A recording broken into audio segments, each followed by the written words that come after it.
கிளியும் சாதமும் ஒரு அழகான தமிழ் கதை. ஒரு பெரிய காட்டுக்குள் ஒரு அழகான பச்சை கிளி வாழ்ந்தது. அந்த கிளி மிகுந்த புத்திசாலி. தினமும் அது மரத்திலிருந்து மரம் பறந்து பலரையும் சந்தித்து பேசுவதை விரும்பும். ஒரு நாள் அது ஒரு சிறிய கிராமத்திற்கு சென்றது. அங்கே ஒரு சிறுமி வீட்டில் சாதம் சமைத்து வைத்திருந்தாள். சுவையான வாசனை காற்றில் பரவியது.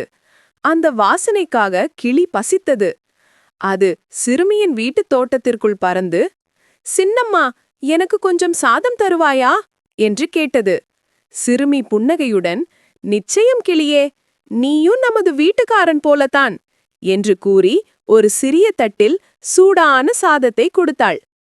கிளி மகிழ்ச்சியாக சாப்பிட்டு, "நீ மிகவும் நல்ல மனம் கொண்டவள். இனி தினமும் உன் தோட்டத்திற்குள் வந்து பாடுவேன்" என்றது. அந்த நாள் முதல் ஒவ்வொரு காலை கிளி சிறுமியின் வீட்டின் மரத்தில் அமர்ந்து இனிமையான பாடல்கள் பாடத் தொடங்கியது. அந்த குரலில் கிராமம் முழுவதும் மகிழ்ந்தது. பாடம்: நல்ல மனம் கொண்டவர்களுக்கு உலகம் முழுவதும் நண்பர்களாகி விடுவர். இலை உதாரணம் ஏட்டை.